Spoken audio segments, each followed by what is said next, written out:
Welcome, welcome to Sweet Joyful Soul. I am Dr. Tracy Dickens, a licensed clinical psychologist, and I create mental health education videos infused with faith. And I'm wondering if you've ever had a conversation with someone or an interaction with someone and you just got the sense that you weren't really being accepted. It left you feeling like, yeah, this person is rejecting me. This person doesn't really accept me or see me. I don't belong here. And more than likely, when you left that conversation, you just felt kind of weighed down and icky.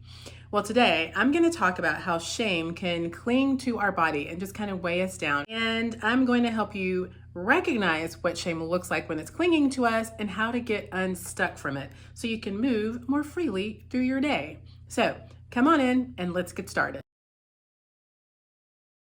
For those of you who don't know me, I am 5'2", and once upon a time, I was one of the tallest children in my classroom. I was one of those girls who grew tall fast, and I developed early. I was also a tomboy. I was the girl who would play baseball with the boys in the field at the end of the block. I would climb trees, I would ride my bike, and if I came home dirty and filthy and smelly, it was a successful day. Yay! But I didn't realize that this developing early was going to be a problem until I was on the way home from school on the school bus. And the group of boys that I usually played with, they were discussing having an epic baseball game after they finished their homework when they got home. And of course, I joined in because, you're my crew. You're who I hang with. And one of the little boys looked at me and said, no, you can't play with this anymore because you have boobs. I was devastated. And I had that feeling like I'd swallowed something large and it was caught in my throat, and my hands just felt tingly and my skin just felt flushed and my stomach was just doing all these flips and my mind was just racing. I didn't know what to think or how to feel. There was this thing about me that I couldn't change, and it was causing me to be rejected from the very people that I used to hang out with and not have any problems with. And now there was a problem. When the bus stopped, I hopped off really quickly, and when that little boy got off the bus, I did what any self-respecting tomboy would do. I fought him, and I won. And I went home feeling very proud. Until my mom got a phone call from the little boy's father, and she had to explain that Tracy was actually a little girl, and she apologized for my behavior. When she hung up the phone, she explained that little girls don't beat up little boys. And when she learned that my father had taught me to fight, he got in trouble also. So we were both grounded. But that feeling that I'd swallowed something large and it was stuck in my throat, and my body just felt tingly.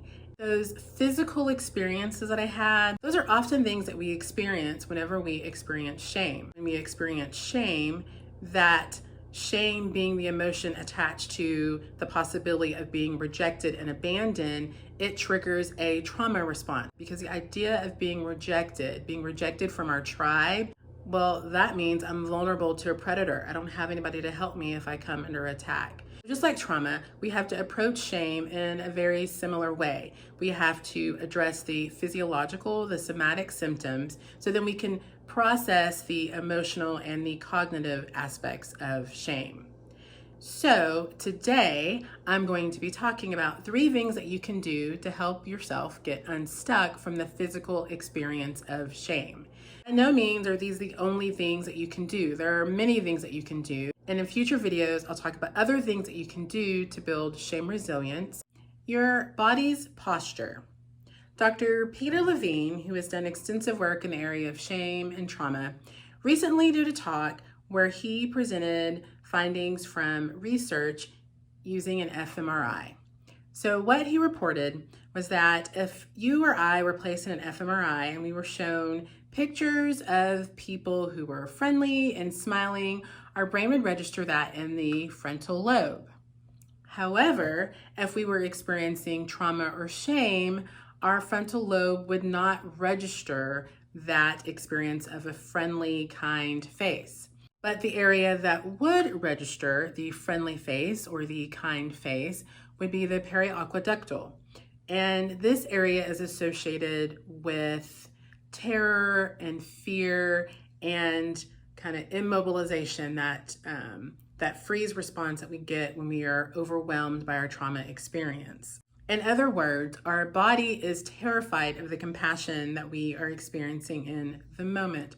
Our brain is locked in the anticipation of being rejected. And so you'll see people's posture kind of slump over, just kind of curl over, and it's thought to be a way of protecting our heart. So Dr. Levine says it's really impossible to really process shame with someone when they're in this posture. So the suggestion is to check your posture and slowly unfold, and you will take note of the somatic experience that your body is having in the moment. You will do small adjustments to bring your posture up straight and your shoulder back. And if you're with someone that you notice that posture, then what you want to do is you want to get in that same posture. You want to mirror that posture and ask them to follow you, to do what you're doing. And you slowly make adjustments. And when you make an adjustment, you breathe in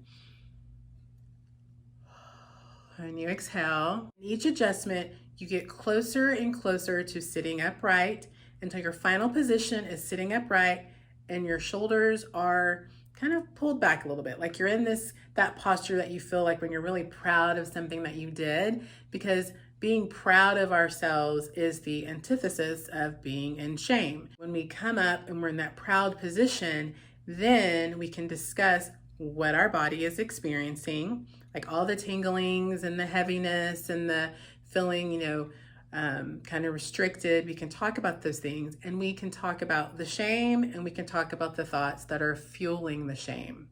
Practicing self-compassion. Research shows that veterans who scored higher on self-compassion scales reported fewer PTSD symptoms and moved through the healing process from trauma experiences with greater ease and faster. So learning how to love ourselves, all the good, the bad, and the ugly, help us move through the world with greater ease. I want to be clear that when I say self-compassion, I'm not talking about condoning or excusing bad choices that are harmful. But what I am saying is that we all make mistakes and we experience events in our lives that leave us feeling broken and just overwhelmed by suffering and pain. It's part of the human experience, and being able to acknowledge that then allows us to heal from those areas of pain and suffering, to give purpose to our pain. We are able to recognize when we're going off course or going in a direction that's not in alignment with our values, so we can self-correct, and we're able to show up for others in our lives. And Matthew 22:39 says, "Love the Lord your God with all your heart and all your soul and all your mind, and love your neighbor as yourself." So when we practice self-compassion, we are learning how to love ourselves so we can show up for the other people in our lives, and we can fully live Matthew 22:39. So a couple of things that you can do to start practicing self-compassion is, one simple thing is to think about, how would I talk to a friend if they told me this thing had just happened or they made this mistake? Would I be cruel and critical of them? Or would I speak words of encouragement and understanding and remind them that they're a great person and that they can make changes and adjustments? Another thing that you can do is take a self-compassion break. Do these 3 things. Number 1, acknowledge that you are experiencing suffering.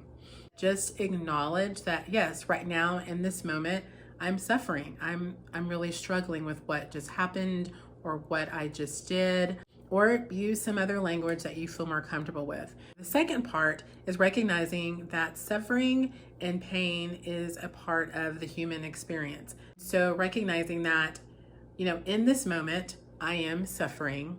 And second, this is something that we all experience. We all experience moments of self-doubt and disappointment in ourselves or in the situation, or pain and suffering. There are other people that have had this experience like me. Being able to recognize that this is something collective. This is a connecting thread for all of us. I'm not alone in this. And then the third part is speaking love and kindness to yourself. And just say, may I be kind to myself in this moment. May I be kind. May I acknowledge that I am a valuable person, that I am loved, that right now in this moment I am suffering and I am in pain and I feel very uncertain, but this is part of being human. This is a temporary moment. And may I be kind to myself. May I be loving. This is a moment. Eye contact. When we experience shame, it is really difficult for us to make eye contact. We tend to look down, cover our face, wear sunglasses, anything we can to keep ourselves from making an eye contact. Research shows that when we experience eye contact with someone else, our body releases oxytocin, which is a chemical that allows us to feel connected and a sense of belonging with those that we are near. Matthew 6, verses 22 through 23 says, "The eye is the lamp of the body. If your eyes are healthy, your body will be full of light. But if your eyes are unhealthy, your whole body will be full of darkness. If then the light within you is darkness, how great is that darkness?" A commentary by Spurgeon explained these verses. If a person does not see things the right way, he may live in sin and yet fancy that he is doing duty. Making eye contact, it reminds us that we belong, that there are characteristics about us that are amazing and great and important and significant to the world around us. When we feel disconnected from other people, we tend to act in ways that are reckless and cause more harm to ourselves and more harm to the people around us. And so just make eye contact with someone that you trust so you can get that sense of, I belong, so you can get the correct message about who you are and your importance in the world. If you are liking this video so far, tap the like button so others can see the video. And if you want to come back, push the subscribe button so every time I upload a video, you will be notified. Okay, if you tried any of these, any of the three that I mentioned, write in the comments what it was like for you. If one was easier than the other, then let me know. If you liked this video in general, if the information was helpful, if you like the experiential aspect of it, let me know down below so I can do more videos like it. Look in the description box below for references, and thank you so much for spending your time with me today. I hope this video was helpful, and as always, take care of yourself and take care of others, and have a blessed day. And I look forward to seeing you in the next video. Take care.